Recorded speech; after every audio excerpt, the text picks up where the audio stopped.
Olá, bem-vindos de volta ao jornal, a redação do Jornal Correio do Vale do Itajaí. Voltamos aqui com as entrevistas aqui com o quadro Eleições 2024 em Foco. Hoje com o Pedro, né? Ele é pré-candidato a vereador aí pelo PP e vai contar um pouco da história dele, vai contar um pouco da sua história para a gente ficar sabendo quem que é o Pedro. Né, Pedro? Bem-vindo, seja bem-vindo. Obrigado. A gente vai começar logo de cara sabendo um pouquinho mais sobre você. Eu sei que você é professor, eu sei que você é historiador, né? Historiador. Sim. Já está há 10 anos dando aula aí na rede pública de ensino. E me conta um pouquinho, como é que é a tua história? Quem são, aonde você veio, afinal de contas? Muito bem, como todo ilhotense, né, eu não nasci em Ilhota, eu nasci em Gaspar, mas morei a minha vida toda aqui em Ilhota. Sou, digamos assim, da gema, né, mesmo. Sou filho de ilhotenses também. E atualmente eu dou aula aqui na Escola Municipal Domingos José Machado, sou concursado ali na Escola Domingos José Machado. Estudei minha vida toda em colégio público, também na Ilhotinha, né, na Domingos José Machado, muito importante, né, ressaltar isso. E a minha história ela foi toda feita, foi toda criada, me casei aqui, né, tenho casa aqui no bairro Missões, então a minha vida toda foi em Ilhota, né. E esse desejo, essa ambição política, digamos assim, né? Isso começou em que momento na tua vida? Quando você decidiu que ia entrar para a vida pública, começar a vida pública, né? Não é agora que você está começando, na verdade, né? Não. A política, ela faz parte da nossa vida, né, Macedo? Então, assim, é muito importante que a gente, de fato, mergulhe de cabeça, entenda, porque é através da política que a gente vai conseguir mudar a nossa sociedade, conseguir desenvolver ações que possam contribuir para todas as pessoas, né, que dependem de serviços públicos, enfim. A minha trajetória ela começou, de fato, na política em 2014, quando eu me filiei no PSDB. Então, naquela época ainda nós tínhamos ali o governo Daniel, recente, então eu recebi um convite do Júnior para integrar o PSDB e entrei, né, inicialmente sem nenhuma pretensão, mas logo já me engajei, né, logo depois já comecei a me engajar. Tiveram as eleições para deputado, presidente, e logo depois vieram as municipais, e a gente foi, né, cada vez mais entrando, né, no jogo político, ali nos bastidores, ajudando os candidatos, os pré-candidatos, e assim eu fui construindo a minha trajetória. Porque você hoje é PP, né? Pré-candidato, essa transição aconteceu em que momento? Hoje o presidente do PSDB hoje é o Renato Ostins, né, uma figura muito importante, uma figura que eu tenho muito respeito. E desde o ano, já 3 anos, a gente está lutando, né, para chegar nessas eleições, né, de 2024 com candidatos. A gente estava lutando para isso. Só que a gente sabe, né, como que acontece, a política ela é muito dinâmica, pessoas vêm e vão. E chegou num momento em que o PSDB ele não conseguiu reunir um time grande, né, para disputar as eleições. E o Renato, então, ele falou comigo, falou com o presidente Pasqualini, que é do PP, e disse, nós não conseguimos reunir um time grande, então eu deixo aí as portas abertas para que vocês possam buscar outro partido, o PP, e disputar a eleição por lá, né, sem ressentimento, né, porque o PSDB está junto no projeto com o PP e com o PL, e você pode disputar a eleição por lá, né, se você tem vontade, você pode disputar. Então pensei, né, fomos até o último dia, né, e no último dia, então, o Luiz Gustavo e o pessoal ali, então eles acabaram me filiando no PP para que eu pudesse disputar a eleição. Mas deixando claro, né, que a gente já vem de uma longa trajetória junto com o PP, sim, desde a última eleição. Né, a gente sempre esteve junto, né, na campanha do Luiz Gustavo em 2020.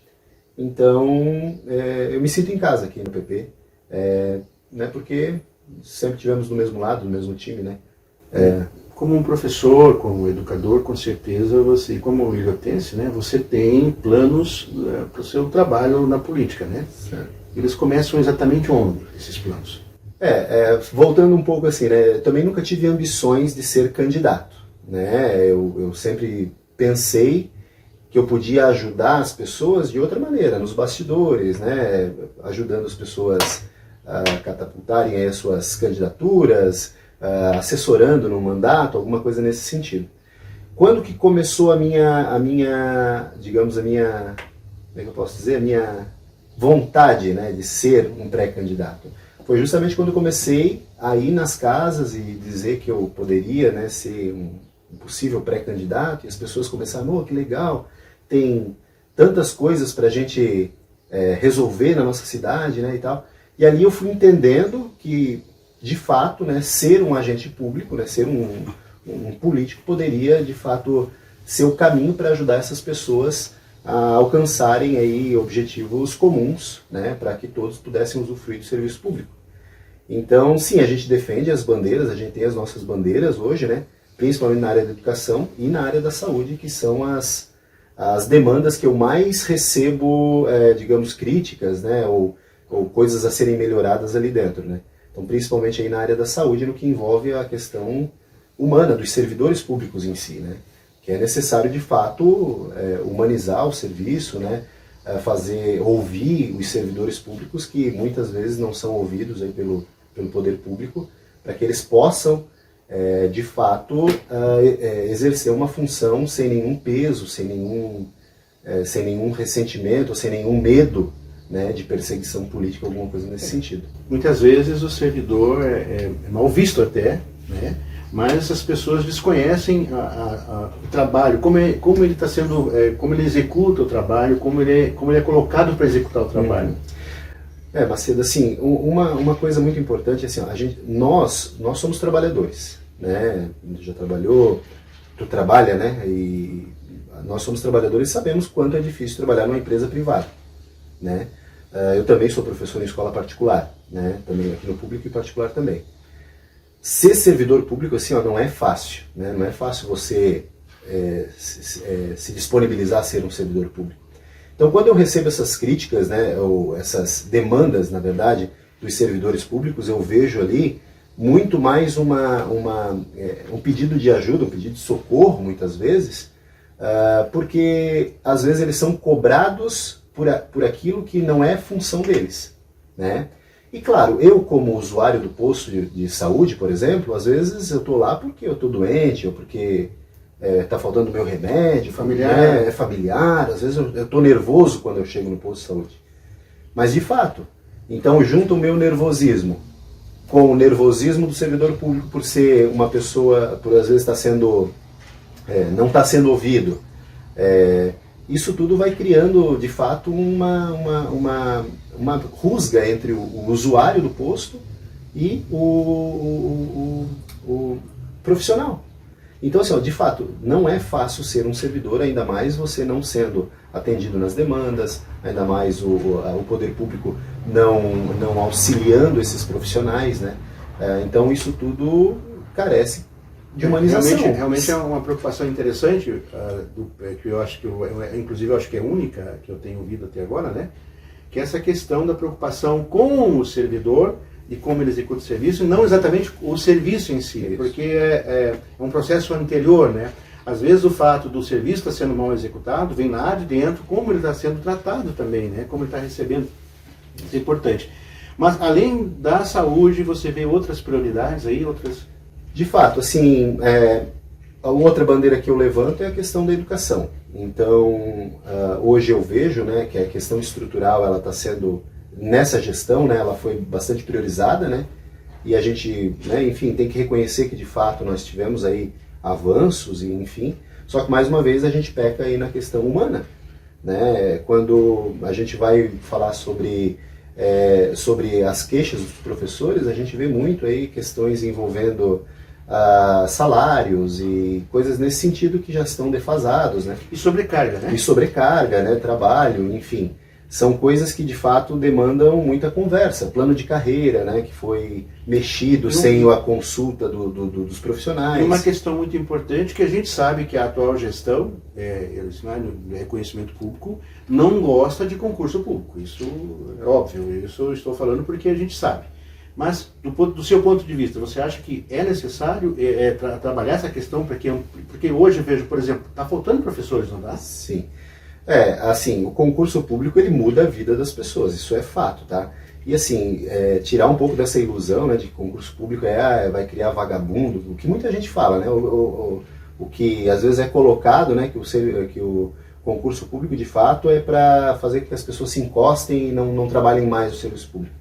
De fato isso não acontece, nós temos muitas pessoas boas, né, que passaram no concurso público, que fizeram a sua vida graças ao concurso público, ser efetivo, por não estar precisando todos os anos correr atrás de prova, ser chamado como ACT. Sim. Então, assim, de fato, Macedo, o concurso público é uma prerrogativa e ele precisa ser respeitado.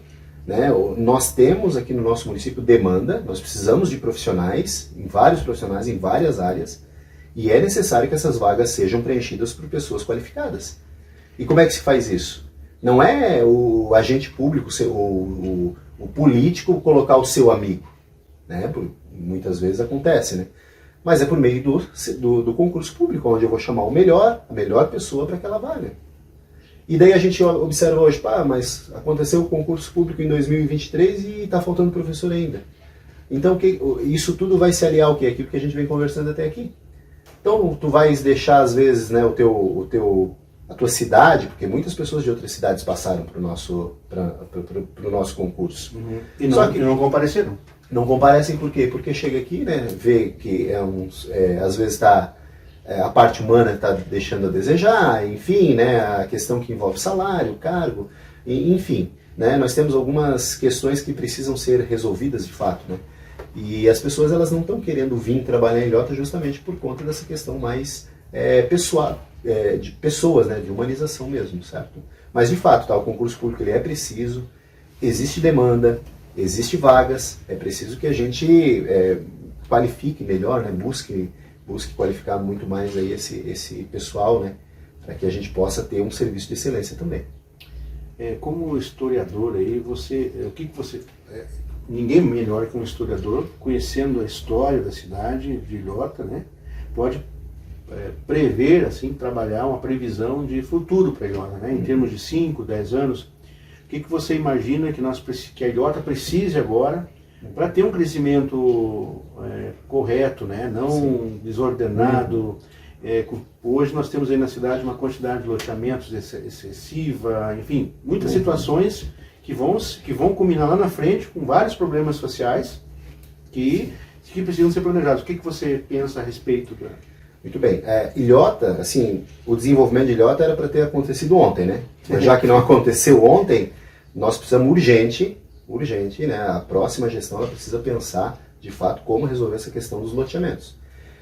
Nós somos aqui o recheio, né, de duas grandes cidades. Gaspar, que vem crescendo aí exponencialmente, e Itajaí, que já se eu não me engano, é a cidade mais rica aí de Santa Catarina, uma das mais com certeza. Uhum. E nós estamos sendo esmagados aqui.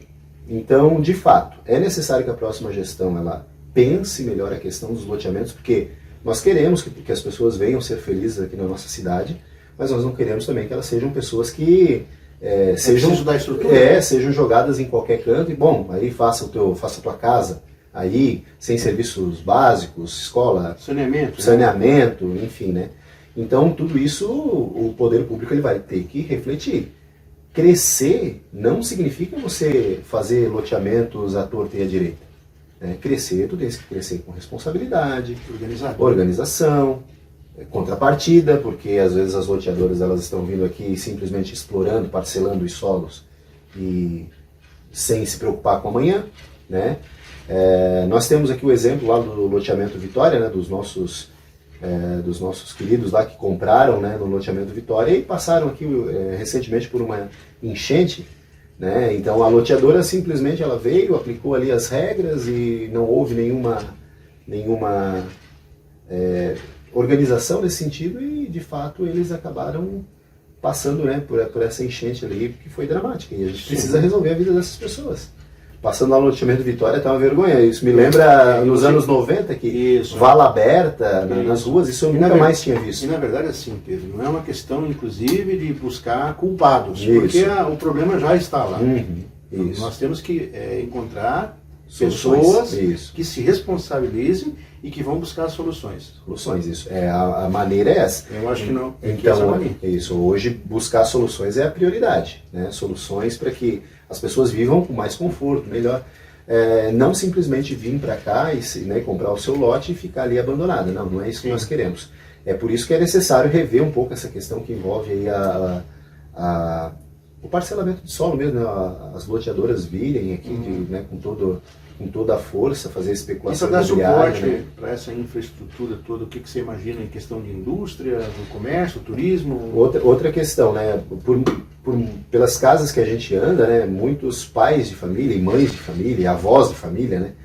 Eles reclamam muito de que eles precisam sair da cidade, né? Para buscar emprego em Gaspar, em Itajaí, né? E de fato é necessário que se crie um programa podemos assim dizer, de melhoria, de busca de empresas para que elas possam investir na nossa cidade. Mostrar quais são os benefícios de uma empresa investir e se instalar na nossa cidade hoje. Porque, querendo ou não, de um ponto de vista logístico, eu não sou da logística, mas de um ponto de vista logístico, a nossa cidade ela tem todas as condições para reunir grandes empresas. Sim, ela está muito bem colocada. Nós estamos aqui né? Isso, nós estamos na rodovia próxima acesso da a 101, 470, os portos aqui. Então nós temos aqui um escoamento muito fácil de qualquer tipo de produto, né? Seja do industrial, né? Enfim, têxtil, que é o nosso ramo, mas nós precisamos abrir esse leque, nós precisamos criar comissões, por exemplo, para se colocar em feiras industriais e dizer, olha, nós temos lá uma cidade com potencial de crescimento, que está entre Itajaí, Gaspar, Blumenau, que está em franco desenvolvimento, e levem a empresa de vocês para lá, porque nós temos mão de obra, nós temos tecnologia. E se não fizer isso, nós vamos continuar vendo exemplos, como poderia citar alguns aqui, não é necessário, mas poderia citar, de pessoas, de ilhotenses, que se viram na posição de ter que sair, porque chegou um momento que Ilhota não comporta, não recebe mais uma pessoa que está num nível de desenvolvimento, tal, que precisa oferecer uma coisa, que tem condições de oferecer, mas Ilhota não abraça, não tem. Abraça. Tudo isso passa pela questão pública, né? Porque, querendo ou não, né? Mas a empresa não vem porque ela não quer, é tarefa do poder público cuidar das pessoas que vivem aqui. Sim. Então, uma das coisas de fato, o que nós podemos fazer para atrair essas empresas para cá? Para que as pessoas não saiam daqui. Né? Porque nós estamos vendo, que nem tu falasse, nós estamos vendo pessoas indo embora para outras cidades, por quê? Porque é mais fácil, mais acessível.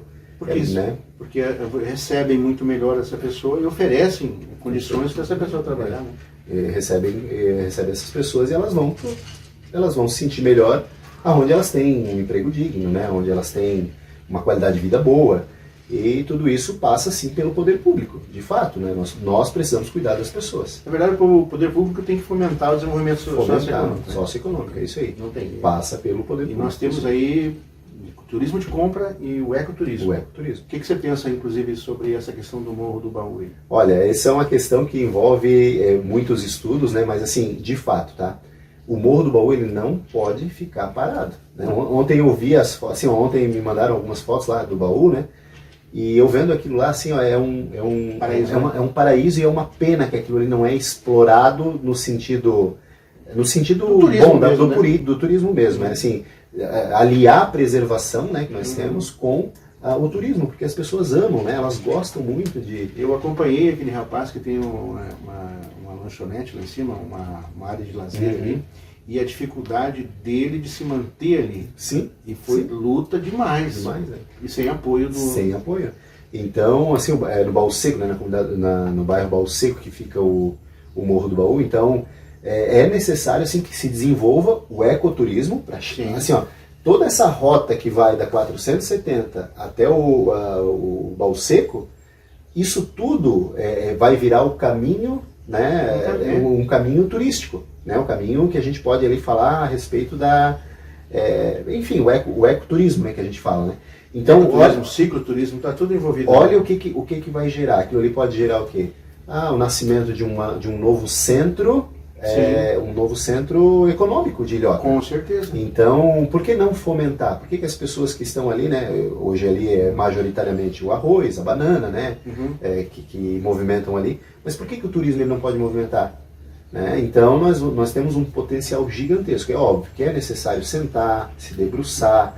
A legislação ambiental ela não é fácil, né?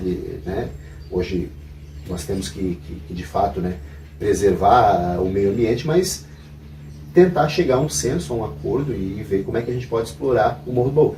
Ele está parado assim... Inexplicavelmente. Ele está parado inexplicavelmente. A gente precisa mesmo explorar esse esse Morro do Baú. E esse, inexplicavelmente, muitas vezes é pela falta de informação que o poder público fornece à comunidade a respeito de certas ações que poderiam estar sendo feitas, ou que não foram feitas, ou que estão sendo feitas. Essa é a verdade. Sim. Mas deixa eu te perguntar, eu pergunto para todos, né?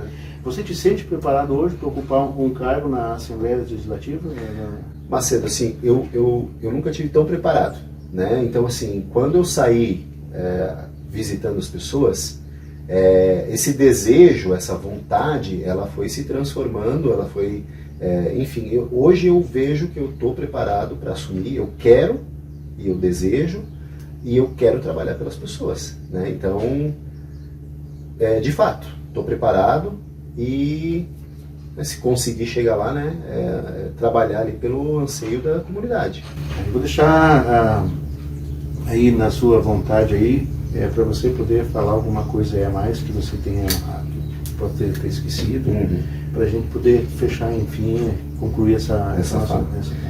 Assim, Macedo, hoje de fato, tá, a gente não está aqui, né, para arrumar inimigo. A política, ela é algo que precisa ser construída pela comunidade. Nós não temos inimigos políticos, né? Isso é importante deixar claro para uma cidade como a nossa, que a gente que participa de processos eleitorais aqui, a gente sabe o quanto as pessoas começam a odiar as outras por causa que tu está no lado A, no lado B. Então nós não temos inimigos. O que nós queremos, Macedo, hoje? A nossa vontade hoje é de colocar o nosso projeto em prática. E esse projeto ele passa o quê? Ela passa pelo cuidado das pessoas. Para tu ser um político hoje, tu precisa gostar de pessoas, gostar das pessoas, cuidar das pessoas. Então não adianta hoje eu estar me candidatando, né, eu ser um pré-candidato hoje, e dizer assim, não, eu estou ali pelo salário, pelo cargo, ou por isso, por aquilo, ou pelo status, isso não pode rolar. Então a partir do momento em que tu coloca o teu nome à disposição, a primeira coisa que tu tens que entender é, você, se eleito for, se candidato for um dia e se eleito for, tu precisa entender que tu vais trabalhar com pessoas, com demandas, com um serviço público e aquilo que as pessoas precisam. Então, entendendo isso, é que eu coloco meu nome à disposição como pré-candidato, né? Com essa responsabilidade, né? Com ética, responsabilidade, carinho, é isso que eu quero. Fechamos mais uma entrevista aqui então, conversamos aí com o Pedro, falou um pouco sobre as suas pretensões aí políticas, né? Nós agradecemos aí a sua audiência e até a próxima. Até a próxima.